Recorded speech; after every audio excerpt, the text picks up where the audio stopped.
Thanks everybody for coming. Welcome to the PA Hemp Summit. My name is Ben Davies. I'll be moderating the session here.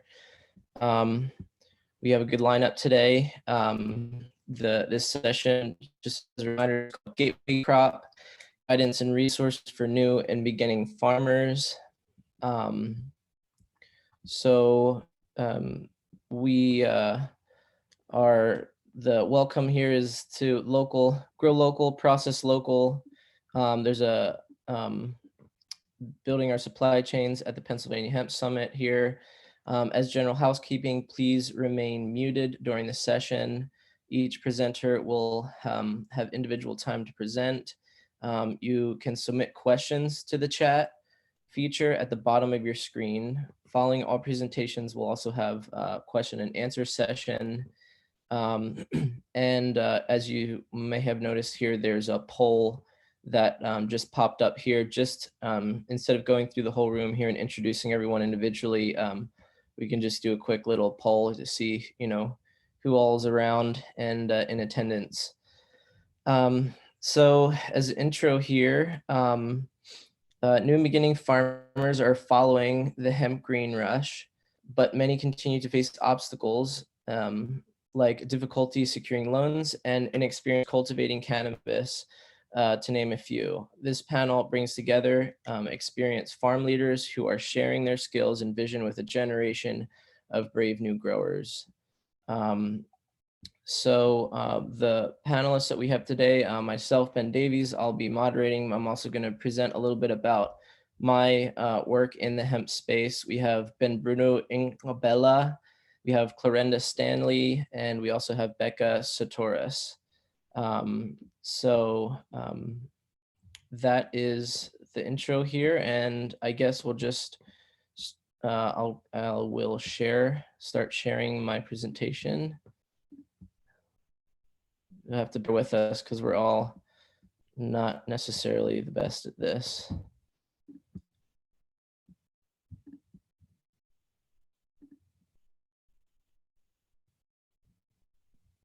How do I share my screen again?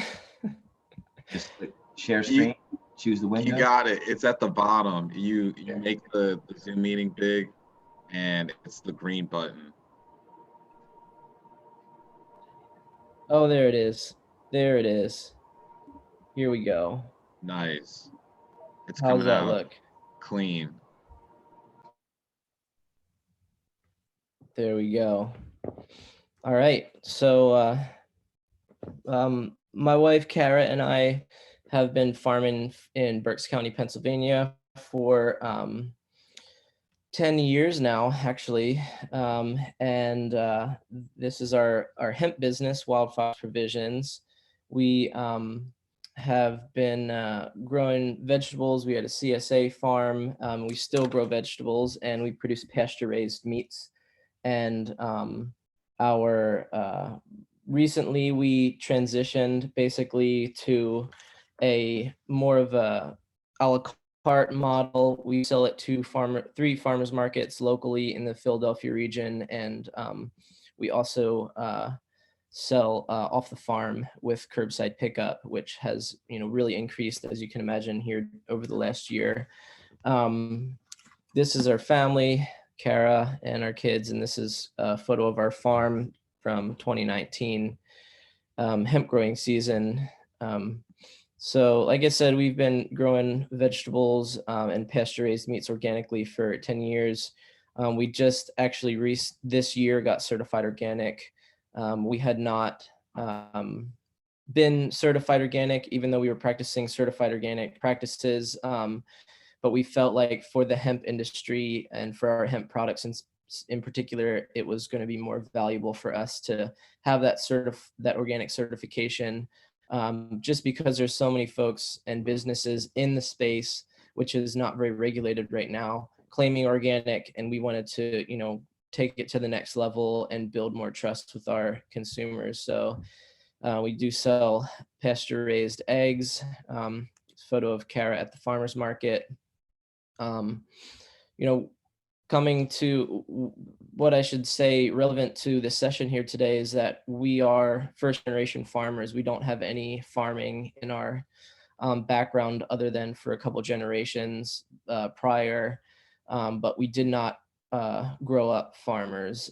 We just felt that it was a lifestyle that we were interested in, and we felt like there was a lot of momentum building with the health food movement and the local food movement, that it would be a great opportunity to kind of combine all the things that we're passionate about, being food, local community, local supply chains, the local economy, and just land stewardship. I think for us, farming is one of those things that is where kind of human civilization and nature collide. And all too often that ends up being, to the detriment of the natural world and to the ecosystem. And so it's something that we wanted to um, try to bring, some new blood to, and also just, seeing that we have a dying skill set in the farming world, which I hope, we can get into a little more in this session, and kind of having to relearn that. And so then 2 years ago, or sorry, in 2018, we decided that we would look into this whole hemp thing. And the local food businesses here in the greater Lehigh Valley region were getting a little bit saturated, and we wanted to explore other opportunities for more either value added or just higher value crops, but more importantly, just find ways that we could not be competing with our fellow small market farmers. There was a lot of young folks, all new and beginning farmers who were moving into the region, and starting small CSA style farms. For those of you who don't know what that means, it stands for community supported agriculture.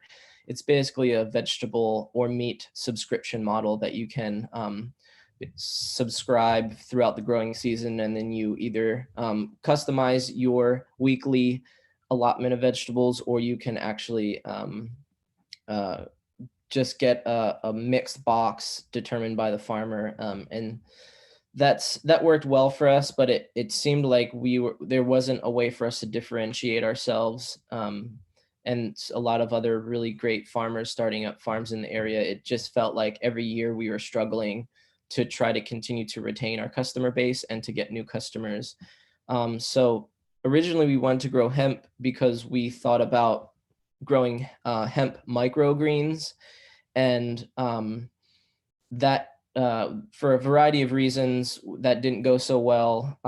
But as we applied for our permit and got looking into the program, we saw the whole CBD thing. We're like, well, what's that? We had no idea. We're not cannabis users. We've never been, and we've never grown cannabis plants before. So it was very new to us. And so we're like, well, what's this whole CBD thing? And as I started researching it, I basically realized, wow, this is almost like we're growing marijuana, but it's not intoxicating. But there's enormous amount of health benefits. And most importantly for us, it was a very high value crop, extremely high value at that point. That has since changed pretty drastically, but it is still probably the most high value legal agricultural crop that you can grow. So this is a photo of actually our hemp production manager, Brian, and some more of our crew out working in the fields. So that year we grew 1 acre of hemp, and in 2018, and we ended up getting that processed. We got that extracted, and we didn't sell any of that. We took it to down the supply chain basically, and ended up getting some products made out of it, primarily just tinctures. And then we grew again in 2019. We grew 7 acres in 2019, and we also worked with a handful of other farmers to help train them. They were all already successful, diversified farm businesses, but we were just basically helping them connect the dots to show them how to grow this new crop. Many of them don't want to grow tobacco anymore, and so they see this as an alternate high value crop, which is basically a very similar production, fertility, and uh, crop rhythm.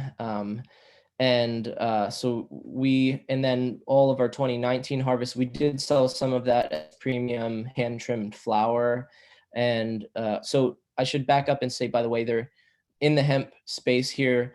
And I'll ask the different other panelists to kind of clarify throughout what we're talking about.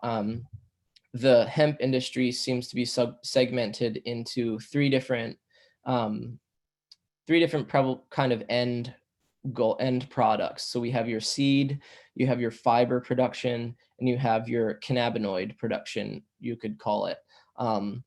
Those are the kind of the three different, avenues that the crops that you can focus on. And, different farms are diversified in all of those focuses. As a horticultural operation, we decided we were going to focus just on the cannabinoid CBD side of things. So in everything that I'm saying, I don't want it to come across as that the CBD side of things has a superiority complex. That's just what we focused on. Obviously, there's an extreme amount of value that we have in the material sciences, building materials, manufacturing, and just, healthy oils, healthy fats from the seed. There's so many value that the plant offers in those sectors as well. But as a farm, we are in a business, we're only focused on the cannabinoid production.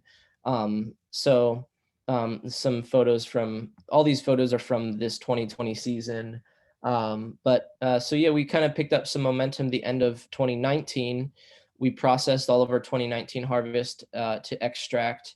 And this is an example of our crew, which, something to note is we do employ 6 people year round now with our business. None of them were farmers. None of them grew up farmers. They're all millennial, grew up in rural America, close to farms, but none of them were ever intimately involved in an agricultural operation. And so we do take pride in the fact that we are starting to train that next generation of farmers and equip them with skills and knowledge and experience that they can, if they leave our operation, they can take with them and be able to start their own farms as well.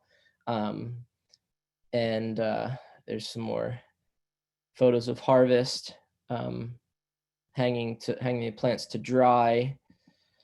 And then another third generation is our sons, Ellis and Henry, who are also basically they got lucky this year because they didn't have to go to school every morning and that they could stay home and do school from home. So Ellis in particular right here is passionate about farming and has seen us work really hard throughout our lives.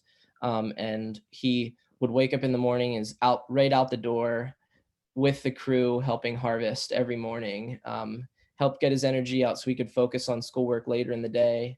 But it's just really fascinating and really, we feel really blessed to see that passion from the next generation who wants to learn and who has the capacity to learn so much. I mean, don't tell our crew I said this, but Ellis can go out there and perform almost on the same level as 30-year-olds, who are other members of our crew, because he's grown up. It's part of his life. It's part of what he knows and part of his skill set as an 11-year-old that he can go out and farm. Brian, again, is a veteran and is our hemp production manager. But I want to quick get into our, products. We are producing products now with our CBD and our hemp crop. Just some examples. And we are selling them at local farmers markets, which I think is, something we're also really proud of, to be able to bring the cannabis plant legally to, the customers at the farmers market. And just some, photos of our products. We also have some distribution locally with different retailers in the Philadelphia region. These are just a couple examples who, some you might recognize. So yeah, that's pretty much my presentation.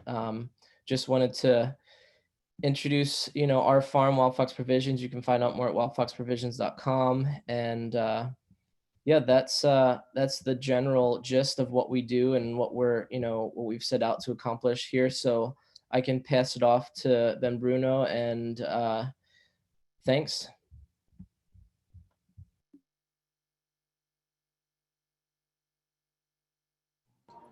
Hey, Benbruno, you're on mute.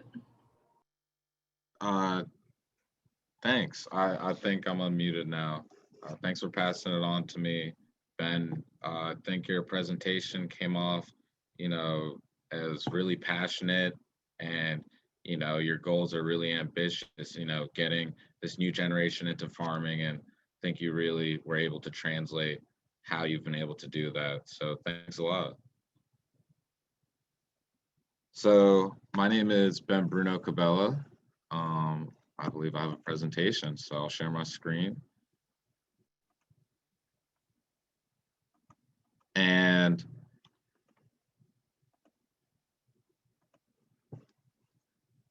so I run a research and development and drug discovery company known as Fiction Formulations and Services. We specialize in early stage drug discovery, which means that we look at drugs before they're tested on animals or even people. And we're specifically doing cannabis research because we see cannabis as a pharmacological treasure trove that's also very sustainable. So going to start this presentation with a little bit of a table of contents. Going to go over first who I am, what my story is, and then, if we even go back a little bit, I want to just emphasize that action and sustainability are in bold here because I want this to be an active presentation. I want us, in the agricultural community to take action and to focus on sustainable action. And we're going to get more into what that means later. And so we're also going to get into what the problems are currently in the cannabis and the hemp industry, what some possible solutions are. I think we can come up with solutions together. I think the Hemp Summit offers a unique opportunity that brings different people with different experiences together. And so I think we should use that to, actually come up with solutions and then come up with tasks to carry out those solutions and, just kind of come up with a way to communicate them and end with some final thoughts and some resources. So disclaimer, this is not me, but I think that this video speaks for who I am. That's why I call my thing the marathon, because I'm not gonna lie and portray this ultimate poise like I've had it figured out. No, I just didn't quit. That's the only distinguishing quality from me and probably whoever else going through this or went through this or is gonna go through this, is that I ain't quit. I went through every emotion. I went through every emotion with trying to pursue what I'm doing. You know what I mean? And I think that what gonna separate whoever's gonna try to go for something is that you ain't gonna quit. Unless, you're gonna really take the stance if I'm gonna die behind what I'm getting at right now. And so once again, I'm not Nipsey Hussle, but I've been described as tenacious. If there's a problem in front of me, I'm not gonna give up just because there's no easy solution to solve it. And so if we go back and look at my story about how I got into the cannabis industry, it actually started about 4 years ago. I was madly in love with the young woman and she was very sick. And so with her specific disease, there were no real cures.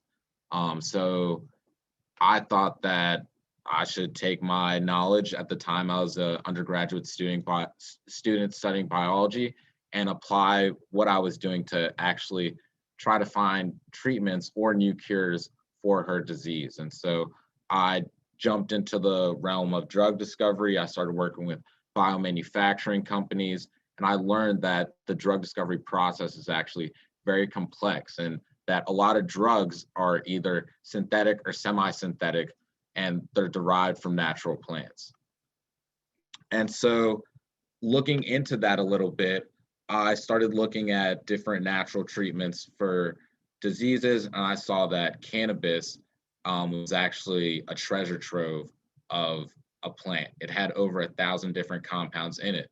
But more importantly, the compounds inside of cannabis worked with the endocannabinoid system. So I decided as an undergraduate student to study the effects of different drugs on the endocannabinoid system. And so that is kind of how I started my drug discovery, company, based on the hypothesis that looking at different systems and looking at natural products, maybe there's a way to connect, different plants that haven't been studied, or because they've been illegal, or just because they're not well known, and find different ways to treat diseases with these plants at the earliest stages of basic research. And so again, my company's goal is to help people, but to do that, we specialize in a specific subset of drug discovery known as target validation and disease biology. So basically that means that we study diseases and even people at a systems biology level. We look at the pathways that cause diseases and at different molecular targets like receptors, like the endocannabinoid receptors that can be targeted with different compounds like cannabinoids or even terpenoids or even a combination of both of them to actually treat different diseases. And then we create different types of cellular platforms and bioassays to actually test this out. And so that's enough about me. Now I'd like to, open up the conversation to you all, because in my opinion, I think that, if you're here at the Hemp Summit and you're here at this specific Zoom call, you're a cultivator. You want to learn more about resources for cultivation. And it might not make sense that a drug discovery scientist is giving you advice on cultivation, but we're going to get into that pretty soon. But first, I just want to make sure that I kind of have a gauge for who everyone is. I know that there was a poll that was sent out earlier. If everyone looked at that poll, or if everyone took that poll, that would be great. Is there a way for me to see the results of that poll while I'm presenting? Dan, do you have the results of that poll? Sorry, David.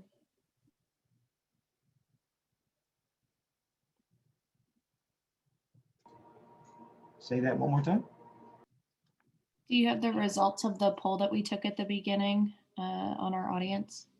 Awesome, thank you. Awesome, nice, look at that. So it looks like we have mainly farmers, government agencies, and academia here, a couple of businessmen, and then a couple supporter. When I took this poll, I was actually disappointed because there was no R&D on this poll. I was like, what, you just gotta leave us out?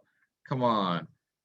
But anyways, moving forward, I think I have to click on the presentation. Okay. I think the reason that I was asked to specifically give advice for resources on cannabis was because starting my company about 2 years ago, one of our first contracts was actually a grow contract with the biomanufacturer. They asked us to come monitor their industrial hemp program because they had a seed to sale system and they were vertically integrated in the market. So they sent me to their farm out in West Virginia, and I got to watch firsthand as this farm struggled with the complexities of growing cannabis, obtaining seeds, obtaining financing, even from the manufacturer, the nuances of growing the plant itself, looking out for males, making sure to use clones, and then making sure downstream that there's an intermediary processor, before it gets to the biomanufacturer, and that processor is certified, and that, even the plants have been certified and tested throughout the process.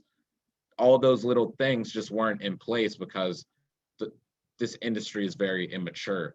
So watching that, I decided in 2019 to get industrial hemp license here in Pennsylvania with my own company. And we decided to do a pilot project where we looked at the different avenues of growing industrial hemp, looked at growing fiber versus growing CBD-rich hemp, and looked at the different downstream applications. And Ben touched on them earlier, makeup, selling premium high-quality flower, selling extract. There are many different ways to monetize it.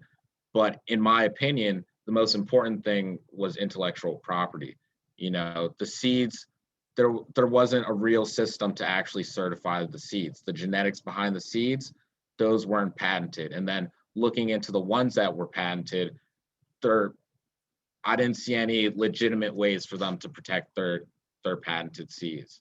And so I saw that the different risks and liabilities to the cannabis industry, because it was an immature market, were actually the opportunities for companies to capitalize on.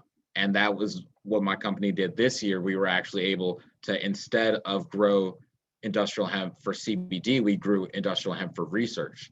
And we looked at different ways that the plant could actually help the soil. So looking at industrial hemp as a way to do bioremediation, and looking at different strains and how well different strains are able to pull heavy metals out of the soil, and what that means for future crops. So looking at sustainable crop growth and looking at soil content for crop rotations.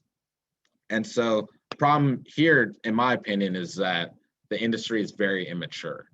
You know, farmers are at risk because of banking, because of legality. You know, transferring or getting products across state lines is technically illegal.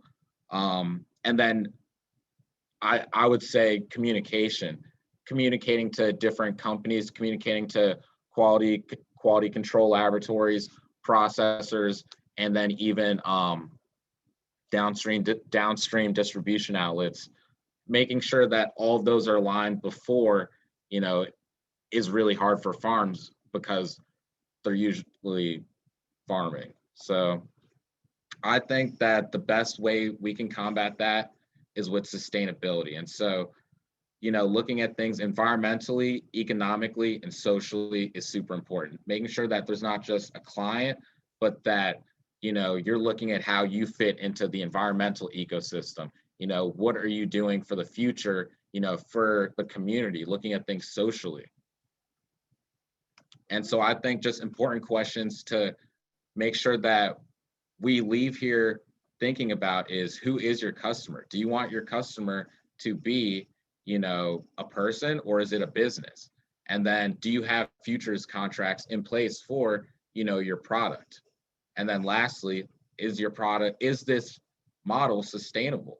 You know, are you doing something that helps those three things that we touched base on earlier: the environment, society, and then even financially? And so I think, again, you know, if you're getting into this industry, hemp is honestly the right crop to pick, because there are so many avenues that you can go into. Ben touched on it earlier. You know, you can focus on the seeds, you can focus on the stalks, or you can focus on the buds. But whatever you focus on, there are ways to differentiate your company, you know, depending on what you want to focus on. If you want to focus on the CBD, there's not too many ways to differentiate yourself. But if you want to focus on the fiber, there are a lot of different things that you can do with, you know, paper and plastic. I don't know if anyone knows this, but the Declaration of Independence was actually written on paper made of hemp. You know, hemp goes a long way. So I think finding different customers and finding different companies and industries that need, you know, fiber, or, you know, products for cosmetics, or raw materials for compost, those are different potential customers or even markets that hemp could tackle. And so I think it's really important to just, you know, be able to pivot and to stay innovative, to keep a competitive edge. You know, I think research is mainly to help companies get competitive edges. You know, I would like to work with farmers so that they know which avenues to tackle, you know, with the information that I have and the information that, you know, you're gaining here from other presenters. Use that to position yourself advantageously. And so again, you know, I'm not sure how many times we can really beat this down. Like, look at the value chain, look at, you know, the internal, you know, setup, because again, I've seen it fail. I've seen companies that, you know, don't have the supply chain set up. They don't know where their seeds are. They just have the permit, and they don't know where their seeds are coming, you know, before their growing season starts. And so their growing season starts late. Or, you know, they're growing outdoors, so they're worried about, you know, the variability of weather, and they don't have a greenhouse or an indoor operation, or they don't have, there's too much variability because they're not using clones. They're growing directly into the soil. And there are advantages to that, because if you grow directly into the soil, you know, there's a greater likelihood of, you know, you getting a stronger plant. But another downside to clones is that, you know, if you're using clones, all of those clones are going to be susceptible to disease. So making sure that you balance and that you have the information to balance these risks and these benefits is super important. So making sure that you can identify, you know, how you're doing marketing, how you're running your operations, and where you're getting your materials beforehand, I think is just something that isn't talked about, and instead it's just done. So making sure that we bring this up ahead of time is how I want to add value to the conversation. And so ultimately, I'd like to come up with a strategic plan for all of us to carry out. And so I'm thinking, you know, the first quarter, if we can actually sit down and just do research on different strategic partners that we need, you know, to succeed. Who is growing hemp? Who has done research on hemp? Who is financing hemp? Like, is NEFA offering grants? You know, who has won grants previously to do hemp research? You know, what's going on, you know, behind the scenes. So making sure that that due diligence is done before the grow season starts, I think is something that we can all agree to do. In addition to identifying exit strategies, you know, because this is an immature industry, I think that often an exit strategy isn't discussed because it's not even assumed that the company will, you know, make it to that point. But I think having an exit strategy beforehand will make cannabis companies more appealing to investors and banks, and will be able to open up that legal and that financial aspect that we desperately need in this industry. And to also just consider ancillary markets like research. Think of how, you know, research and marketing and supply chain and different types of technologies can add value, you know, to your product or to your customer. And then after we've done this, I think that we should, you know, actually carry it out and communicate. You know, let's get to just like a basic standpoint where, you know, your customers can access you on the internet and buy your products virtually.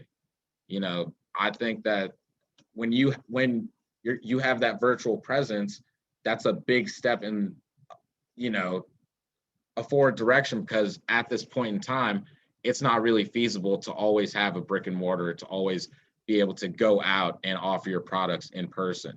But, you know, being able to contact, you know, those strategic partners and set up, you know, those supply chains, and actually have that presence, I think is something that we can all, as a goal that we can all strive to reach, you know, by the middle of the growing season or by the middle of the summer.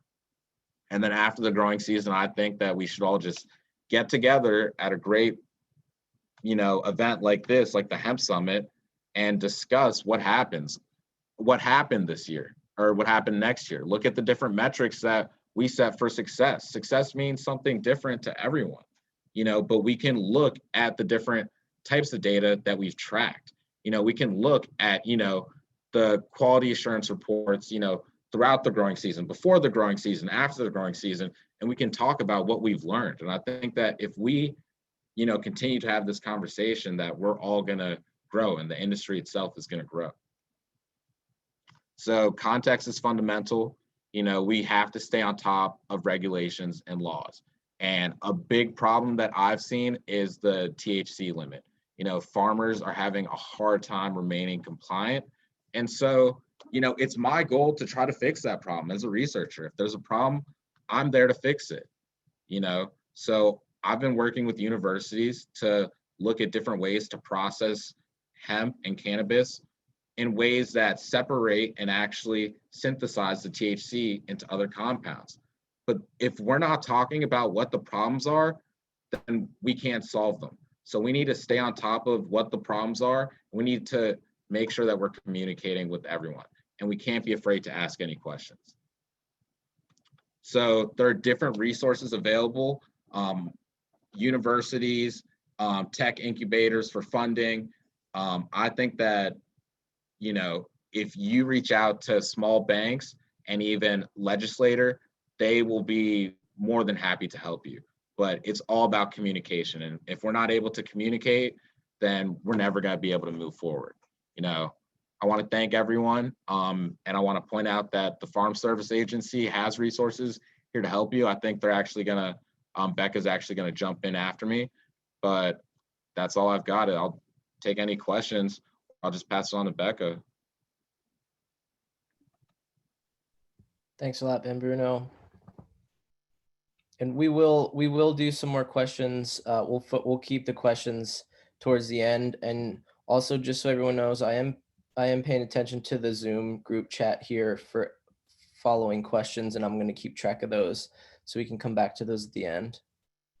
So yeah, I guess we'll jump to Becca then. Okay, thanks for that. Your presentation, Benbruno, was really enlightening. I wasn't sure what to expect, but I really appreciate your point of view on that stuff, and the plug for FSA there at the end. We don't usually get that, so that's awesome. I am the farm program chief in Pennsylvania for the Pennsylvania Farm Service Agency. I do have a presentation I'll share here. I just want to point out that there's a lot of information in my slides. It's pretty typical government PowerPoint slideshow, I'm sure, but I don't plan on talking about all of it. But I wanted to give you the information so you'd have it. I know the presentations are available for download, so you know, don't be concerned if you think there's a bunch of stuff on the slides I'm not talking about. Feel free to ask me about them. I'm happy to talk about them. I just don't want to spend a whole bunch of time on all of that. So let me get into it here. And the hemp became a commodity that the Farm Service Agency could give some program dollars to with the 2018 Farm Bill. Before then, we really couldn't look at hemp, and even when that Farm Bill passed, it took us a while to get some rules in place. So it's just sort of recently become an eligible commodity for us. And I say that, I mention that because if you have some problems with your local Farm Service Agency office knowing what they're talking about when you go to talk to them, it's because it's new to us. A lot of us don't have a lot of experience with it. So just give us some patience and your knowledge, and we'll really appreciate that. And we'll work together to move forward. I'm going to talk about 3 programs. These are the programs that are currently really providing some financial assistance to hemp producers. The first is our NAP program, which is kind of like a crop insurance program. Then we have our facility loan program. And finally, I'll talk briefly about farm loans. Because I'm the farm program chief, my knowledge base is more in this NAP program and the farm storage facility loans. So, you know, bear with me a little bit as we talk about some of the loans. The NAP program, like I said, it's kind of like an insurance program. It's very similar to your traditional crop insurance. The caveat for hemp is that it has to be grown for the intended uses of fiber, grain, seed, or CBD. Any other intended uses would not be eligible for obtaining coverage through this program. We do offer varying coverage levels. We offer a catastrophic level. That's our basic NAP coverage. It's 50% of the yield at 55% of the price. And we do also offer buy-up coverage, more similar to your traditional crop insurance. We charge a premium for those based on your elections. And those levels range from the 50% up to 65% of your yield. And then it's always 100% of the market price. I'll talk about our fee structure a little bit as we go, because I know that's what everybody wants to know. So when you go to apply for coverage, you have to fill out the application form, and you also have to pay your service fee at the time. If you elect buy-up coverage, those premium billings come later. So that's not something that you have to necessarily pay up front. The service fees are based on how many crops you cover. So if you're only covering hemp in one county, it's going to cost you $325. The more crops you have, the more expensive it gets. The more counties you operate in, the more expensive it gets. The same is kind of true for our premium. The premiums are, they're based on our payment limitation. So currently our payment limitation for NAP is $250,000. That means every single individual or entity, legal entity, can earn up to $250,000 in a single year under this program. So based on that, we take that number times our premium percentage fee, which is 5.25, and that gives you our maximum premium. So your maximum for a single individual would be $15,750, and it just goes up from there. If you have, say, a joint operation, for each member of your operation, there would be additional service fees. And so the catastrophic coverage is pretty low. That's just the service fee.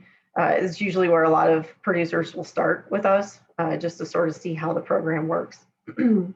With hemp being a higher value crop, you're never going to get anywhere close to the value of your crop with the catastrophic coverage. So that's definitely something that you'll need to consider if you're looking at that. We do offer some discounts on service fees and the premiums. We have this whole group of people, that beginning farmers, limited resource farmers, and our socially disadvantaged farmers, as well as qualifying veteran farmers, can have their service fee completely waived, and they can also be eligible for up to a 50% premium reduction. You do have to file a form, CCC 860. It's just the certification of what group you're a part of.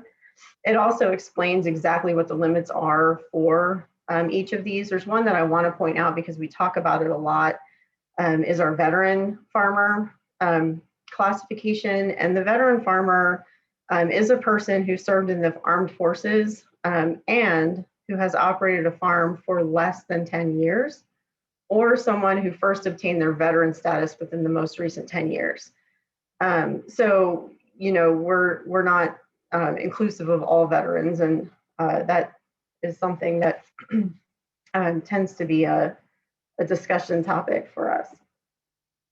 So the coverage period for NAP, it begins the later of the day after you file your application for coverage and pay your service fees, or the day the crop is planted. If you plant your crop or apply for coverage after June 15th, then there's reductions in your coverage. If the planting happens after June 15th, there's a late planting reduction, which is just exactly, again, like your traditional crop insurance program.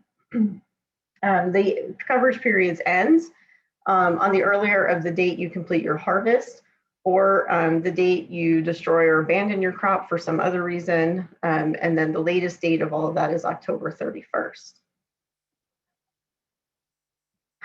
Once you start participating in NAP, there's a few things you have to do every year to retain your eligibility for NAP.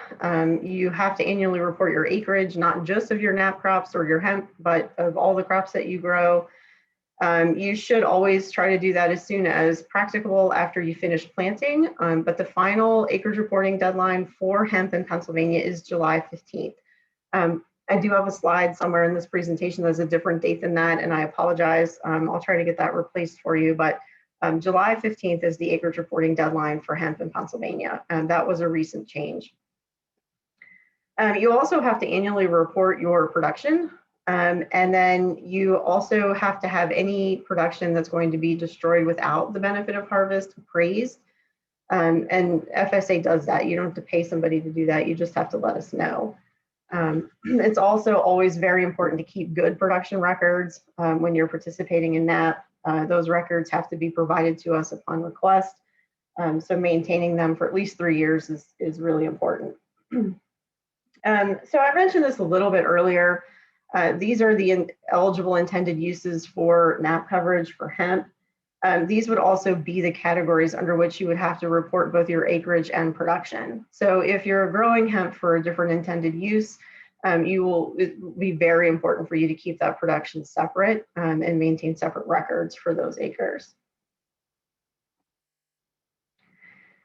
NAP also carries a growing history requirement for coverage eligibility, and this is only for eligibility for coverage in excess of our catastrophic level of the 50 and 55%.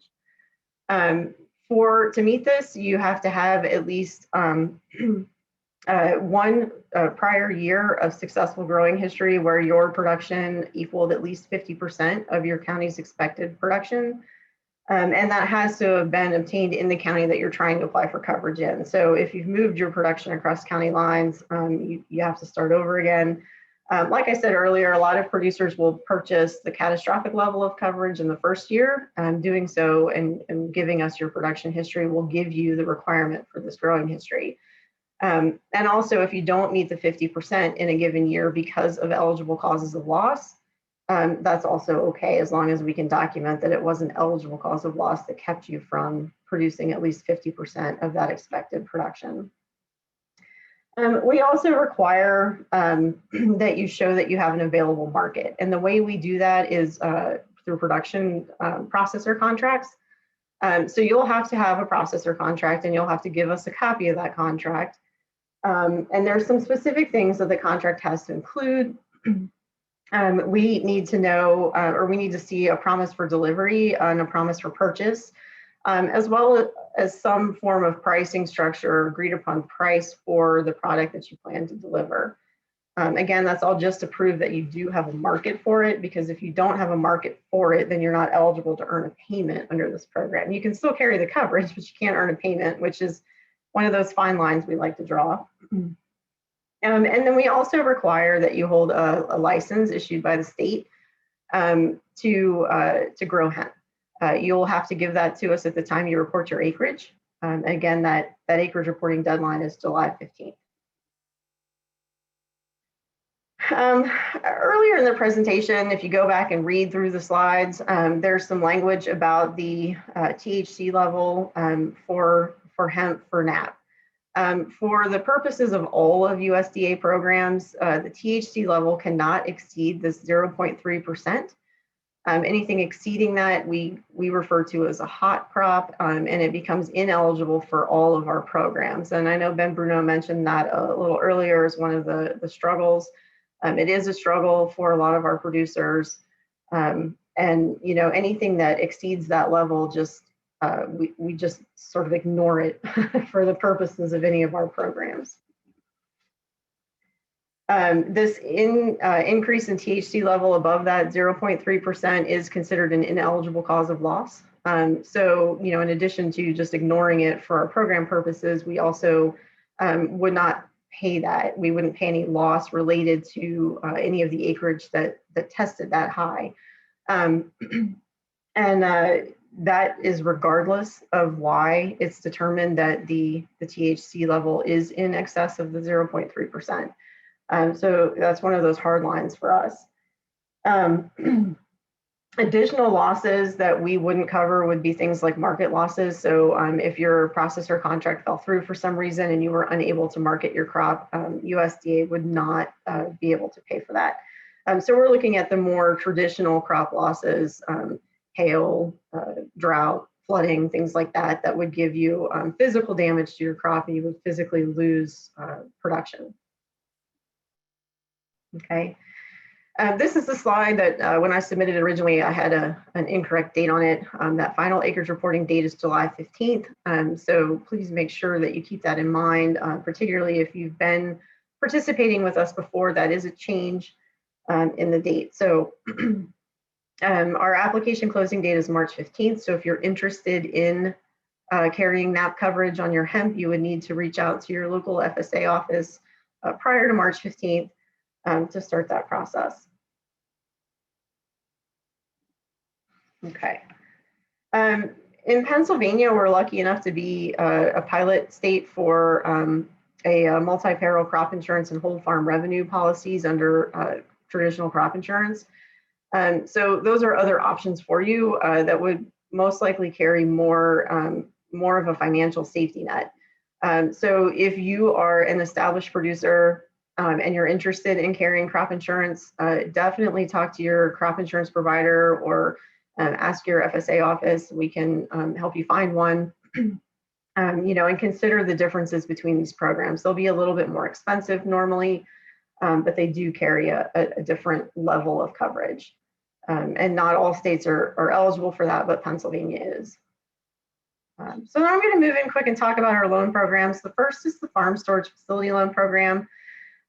This program is exactly what it sounds like. We will offer low interest loans to pay for the facilities you need to store your commodity, transport your commodity. There's all sorts of pieces to this, all sorts of things that are eligible. We have some pretty flexible loan terms. We can give you a loan of up to $500,000 from anywhere from 3 to 12 years with a 15% down payment. And then we also have microloans that have sort of a streamlined processing, and those are smaller with up to $50,000 and a 5% down payment. I do have a chart in here that shows you what's available. The loan terms and the amount, the actual maximum loan amount depend on what you're purchasing. So, if you're interested in storing or transporting your hemp, definitely take a look at this program. This is not one of our traditional loan programs. You do not have to be denied by a bank to participate in this program. This is open to all producers. We have a whole list of what's eligible. A lot of this is maybe not specifically tailored towards hemp. The basic bottom line of our farm storage facility loan program is that if it is an industry standard piece of equipment or way to store your hemp or anything like that, it's most likely going to be eligible for a farm storage facility loan. We can offer loans on new facilities and even some used structures, and a lot of conventional facilities if you can convert those for use. We can do some flat storage structures with concrete floors. Pretty much anything you can think of we can do. In general, as long as the facility was designed for the purpose of storing the intended commodity, so in this case hemp, and would have a useful life of at least the term of the loan, then it's likely going to be determined eligible. It has to be built in a manner that it can be insured. You'll have to carry insurance on the facility for the life of the loan. And it does have to protect the hemp from any external contaminants. And it also has to be built to withstand the normal snow load for your area. So wherever you're located, your local office can help you determine that if you don't know what that is. And again, we really focus on what the industry standards are. So if it's an industry standard, something that's normally applicable, generally we're going to be able to make that loan. We can also make some loans on some additional equipment like dryers, forklifts, some scales, other equipment that you might need. So, if your operation has something that would make it operate better, make it a little more convenient for you and you're curious, reach out to your local office and talk to them about it. There's a good chance that we'd be able to include that as part of the loan. We can also do storage and handling trucks. The one caveat would be dump trucks, which comes into play a lot for grain. We cannot loan on a dump truck, but a lot of your box vans or any other storage trucks that are commonly, they're cold storage, but they don't always have to be, those would be eligible. So if you're using those to transport your hemp, even from the field to a processor, those could be eligible. For the storage and handling trucks, we have a loan limit of $100,000 or less. We will loan on a maximum of 4 axles. So if it's anything bigger than that, you wouldn't be able to look at including that in this type of loan. You have to show the need for storage capacity to be eligible. We determine that based on a 2-year average. So take your two prior years of production, and we look at that with some expected expansion. So if you've got a need for increasing existing storage, we can help with that too. Or if you have no existing storage, definitely we can help with that. You have to be able to show the ability to cash flow and provide the down payment and actually pay your annual installment. We take care of all of those reviews. You have to give us a lot of information, but we do the reviews, so you don't have to go to an outside lender to get any of that done. And then we do have to complete an environmental review of the site where you are proposing to build the facility. That can take a couple weeks, so definitely reach out to your local office with plenty of time before you need your facility.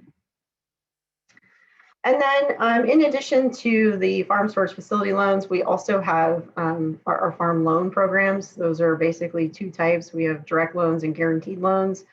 Under the direct loans, we have operating loans as well as farm ownership loans to actually purchase land. And then we have the same basic types of guaranteed loans. Those we would work with a commercial lender. So if you've been in contact with a bank and they just need someone to guarantee that loan, FSA can definitely help with that. We have a much higher loan limit for the guaranteed loans. As you can see on the slide, it's a little over 1.7 million. Our direct operating loan limit is 400,000 and our direct farm ownership loan limit is 600,000. There are lots of loan terms. There's lots of options for servicing. There's a lot of nuances that come with this depending on what your operation needs. We don't have loan teams in every county, but if you do reach out to your local county office, they can put you in contact with the loan team that services your area. And they can help you figure out, what you need and what you've got.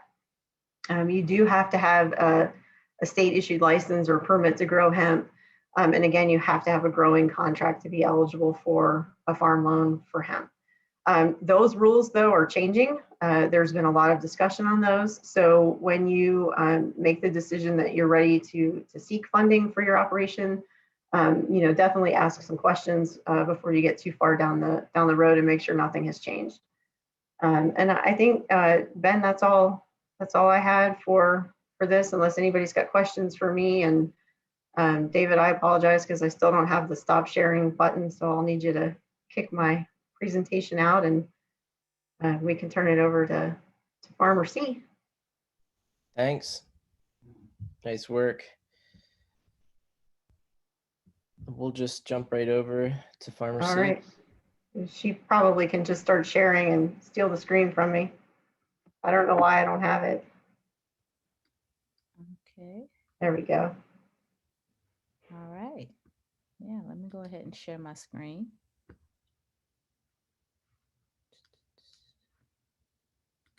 I will let everyone know that unlike my fellow presenters, I just did my presentation, right? Because I'm a farmer.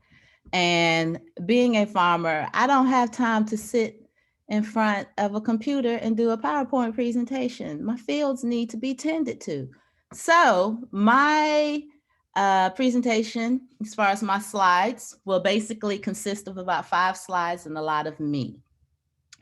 But I know they gave you my government name earlier, Clarinda, but I am known as Farmer C. And I was trying to figure out how did I end up on the Pennsylvania Hemp Summit, being as I'm in North Carolina. And I figure the only connection is that I am currently divorcing a dude from Pennsylvania. So I guess that's my tie into the state, the irony of this all. But I am the CEO of Green Heffa Farms. And we are located, as I mentioned, in North Carolina, Liberty, North Carolina, to be exact. And I bought land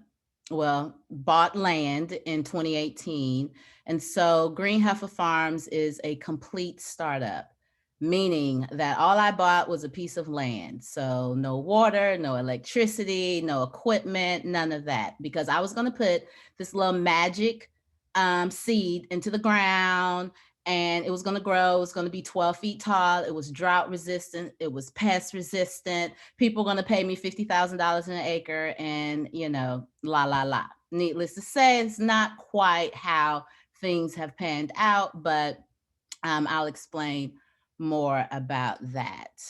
First and foremost, go ahead and connect with me. Okay, I'm quite engaging. I like to think that we are quite a compelling story. You probably need more Black people in your life. If you're white, I can provide that Blackity Black experience, catch you on up. If you're Black, you just want to connect. If you're brown, you just want to connect, you know.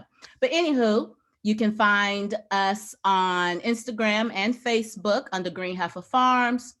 Farm, I'm sorry, because IG and Facebook was a hater. There's supposed to be an S on that. And then you can connect with me, Farmer Cee. And if you old school, you know, you want to catch a little newsletter, all that good stuff, join our email list, then please go to our website, greenheffafarms.com. So a little about us. We are a medicinal plants farm. So hemp is one of the crops that we grow. It is not the only crop. We do believe in regenerative and reparative agriculture. So we believe in cover cropping, crop rotation, not having monoculture agricultural operations, all that great stuff. We grow our plants. We consider ourselves from seed to sip because we grow our plants and we make teas. So we are not in the CBD lane. You don't see CBD in any of our marketing materials because we're about whole flower. We don't discriminate against those other beautiful cannabinoids and terpenes that come with the plant. We have a 4 E's commitment.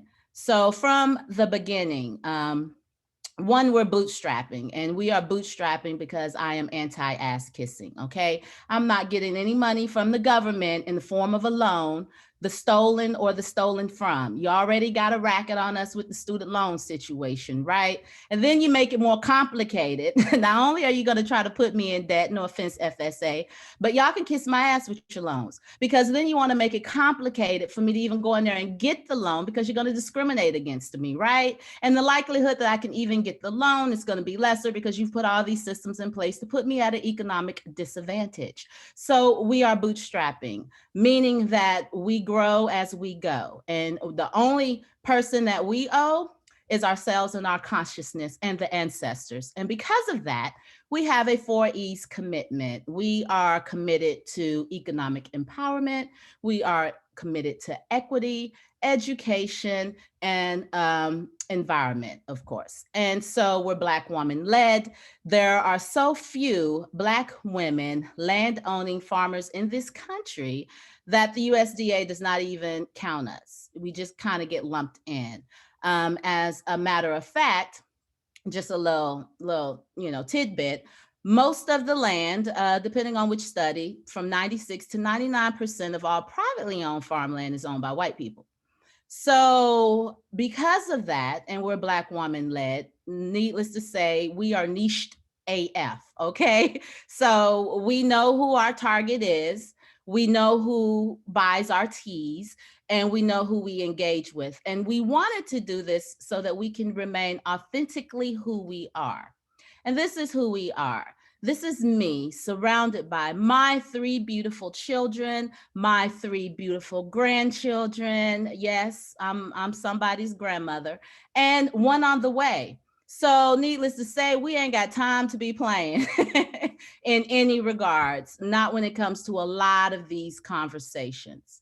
This is not what people think about when they think of farming, okay? This is not what they think about when they think about hemp and all of the auxiliary opportunities that exist. This is in direct opposition to what the system has designed for this industry and who this industry benefits. And that is an absolute societal shame. And it's a shame on so many regards when we look at who is languishing in jail right now because of cannabis. And I'm not on that, oh, well, this is the devil's lettuce over here. It has THC and this is good over here because no, it's all cannabis. And I think that for those in the industry who try to differentiate, the types of medicines people may need, shame on them as well. But anywho, let's keep it moving. Y'all see all of this melanated glory. All right, what's next? All right, so this is me. And for me, I am a farmer first. And so I look at hemp as a gateway crop because it absolutely is just that. But when people ask me or want to talk and they say, hey, you know, I'm interested in going into hemp, I'm fascinated, blah, blah, blah. And so I want to get into farming. I tell them to pump the brakes. You can't get into farming because you want to grow hemp. You got to get into farming because you want to be a farmer, right? Whether you're growing hemp, whether you're going to be growing sweet potatoes, whether you're going to grow saffron, this is not an area to play with. And by farming, and the further you are away for who the system was designed, the more challenging it is going to be. That's just the reality of it. I still work my full-time job, a full-time job that affords me the ability to be able to scale my operation and be able to invest 100% of our profits back into our operation. But that's not the norm. Most people can't do that, and I understand that. But when it comes to farming, I am out there getting my nails dirty. I'm out there getting bitten by all kind of unidentifiable flying objects. I am out there figuring out what my soil types are, what amendments I need, how can I remain as ecologically conscious as possible in a system that was designed to keep me economically oppressed. It's a challenge, people. It is a real challenge, I tell you. But we're doing that, and we are committed to the soil. That is what is most important to us, and whatever plant that I place in soil that I am stewarding, I want it to be as, like I said, committed to an ecological consciousness, and grown with love. Absolutely. So that's me. And that is one of actually the hemp plants that we did not harvest this year, but I was in the process of teaching my 17-year-old. I don't know what I was teaching him, but I'm sure he needed to know whatever it was. And I look at, as I mentioned, when I say the gateway crop, there's a lot of opportunity. There's definitely the opportunity for profit margin that's greater. You know, what I get for being retail and eliminating middlemen and getting my seed directly to the, my teas directly to the customer is far more than what I would make growing a lot of agricultural commodities. It's more than what I would make if I grew hemp for biomass, which if you're going to do large scale, you're going to need more acreage. Our farm is a little under 15 acres. So we have to be very strategic about which market we wanted to go in. We opted to go into the teas market because it is a bargaining market. People are buying botanical teas. There wasn't as much traffic. And I was able to carve us a unique space. And so I encourage people who go into farming, do not believe the cliche, if you grow it, they will come. Yeah, they'll come and take advantage of your ass. That's what they're going to come and do. They're going to come and tell you that they're going to pay you all these percentage point, all these dollars per percentage point, et cetera, and get you into some financial challenges. You'll be entangled, using Jada's term.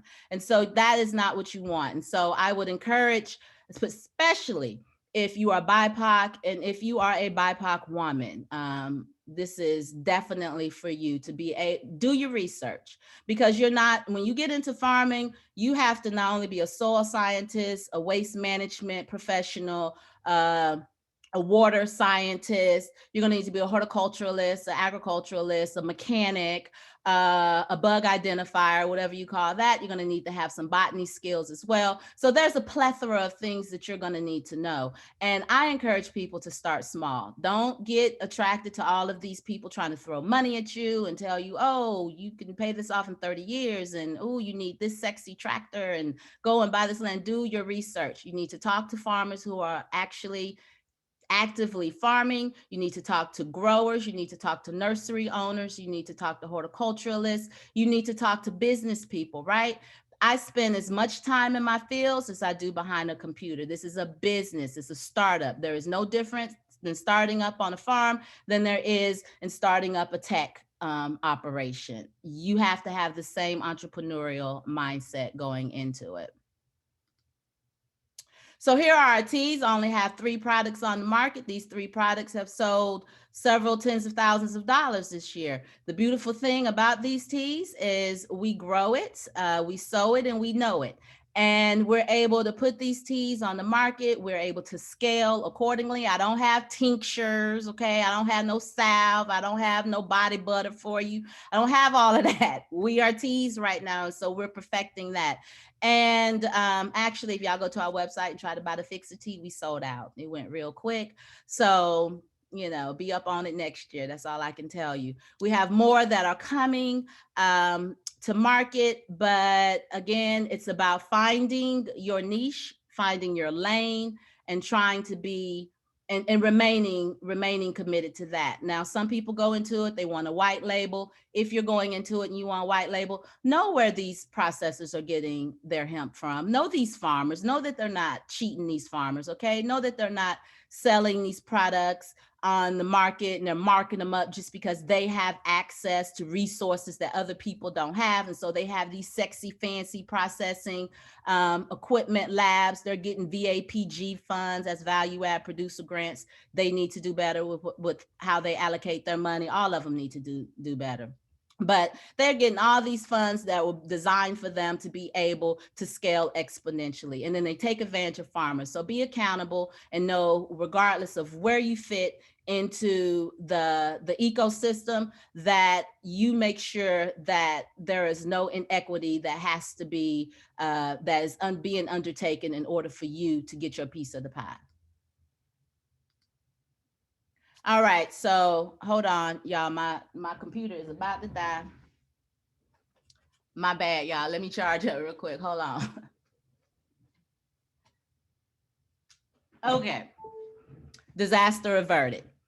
So, hemp farming for BIPOC farmers. I have a saying that the revolution will not be televised because it's going to be sown, grown, and harvested.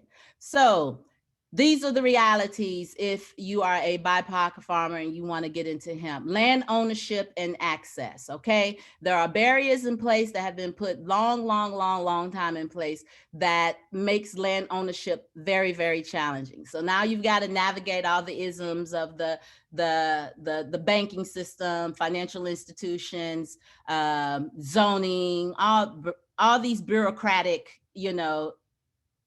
agencies, and chances are they were founded on a system that is built on inequity. So you have to be able to maneuver through that and figure out, are you trying to access land? Are you going to grow in the nursery? Are you going to renting land, leasing land is an option? So there are options out there. Access to resources, okay? Surprise, surprise. It is harder for some to get to resources than others. So that is also something for you to consider, and what resources you're coming into it with. Because if you tell me that you are on the financial struggle bus right now, I'm not going to encourage you to go into hemp farming.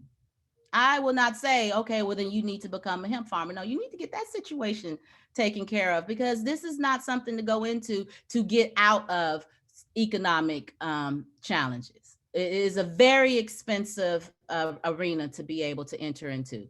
Licensure. States have different licensure requirements. A lot of them are racist AF, okay? Here in North Carolina, they didn't want to give a license to you unless you had a Schedule F showing some farm income. Well, who's going to have farm income? People who have farms, right? So it was to benefit the tobacco farmers. And who are the tobacco farmers? They're largely white farmers who have massive or larger land sizes. So you'll find throughout different states that they have different things to benefit who it is that they want to benefit. And chances are, the further you are away from who the system was designed for, it is not for you. Education, you got to learn how to grow. I came into this, my background is marketing, branding, and fundraising. I am a nonprofit fundraiser by trade. So I didn't know how to grow. And growing cannabis is different than growing tomatoes. It's different than growing my holy basil. You know, this girl is she got preferences. She got specifications. She needs to be treated a certain way. I respect her. We got a lot in common. So you got to know how to grow, especially if you're going into medicinal arena. And that's very different than how you're going to grow if you're going into agricultural crop or fiber or some of the industrial uses. So you do need to take the time to learn how to grow, but don't let people who've been growing for a while try to, you know, dissuade you or make you think that because you're new. Most of us are new in this industry, okay? At least those of us who came into it when we were allowed to come into it. So don't take that personal. Everybody has to start somewhere. If you start with 5 plants in your garage, then start with 5 plants in your garage. According to the USDA, you don't need but $1,000 worth of agricultural goods that you could have sold in order to be qualified as a farmer. There is no acreage or land requirement. So anyway, understand your market niche, where you're gonna fit. Are you gonna be somebody who selling to wholesalers or retailers? Are you going to go direct to market? Like where are you going to fit into this? You need to have an idea. Again, don't just think you're going to grow and somebody is going to come and buy your hemp. There are a lot of farmers who lost a lot of money this past year. One, because the market was over forecasted. It was ridiculous how much money people like, oh, I saw some people saying, oh, it's going to be a $22 billion market and all this foolishness. And you have some people who took some serious hits. So know your market niche going into it. And the last one, with the greatest consumers, I'm speaking specifically to, proportionally speaking, people of color. We're the greatest consumers. We buy more than anybody else, okay? So where you come into role with this, hold these companies accountable. Stop spending your money with these people if they're not demonstrating that they care about you, okay? If you can't respect my Black, don't expect my green. Point blank, period. So for my people on here who are consuming, hold these hemp companies accountable. If you go to their website, and I know if y'all up in Maine and Massachusetts, it may be a little challenging for you to, really understand some of the angst and frustration some of us are expressing, because that's just not part of your daily existence. You see it on the news, you see it on the internet, but you don't experience that. For those of us who are consumers, hold them accountable, hold their feet to the wire. Don't be buying their seeds, don't buy their tractors, don't buy nothing from them if you can't see that they have demonstrated results of investment in your community, because there's too many people getting rich off of us, okay? Far too many. All right, how much more time do I have left? We're actually 1 minute away from the session ending here, so Look at that. Look at that. So yeah, that was great. Thanks a lot. We basically have 1 minute for question and answer. We had obviously lots of information there. Let me see if there's a quick question or two we can try to. I think we pretty much covered most of the questions that came in more or less. I think I'm supposed to really wrap it up here. So I think, unfortunately, we're not really going to have much question and answer, but let's have a round of applause here for all the presenters, everyone. Thanks. Everyone's so grateful here for you guys taking time and sharing everything with us. Thanks for participation in the panel, obviously. And then I'm supposed to take a quick moment here to recognize our top level sponsors and partners for the Hemp Summit, Lancaster Farming, King's Agri-Seed, PA Ag Business Development Center, and Air Products. In the session surveys, please fill out the survey for this session. Networking is key for the future of the summit. So please network virtually by using the chat, connecting with your business profile, and visiting the forum. And I think that's pretty much it here for this session, but thanks a lot, everybody. Good work, great info, great testimonials there and everything. So appreciate it, everybody. Thanks a lot.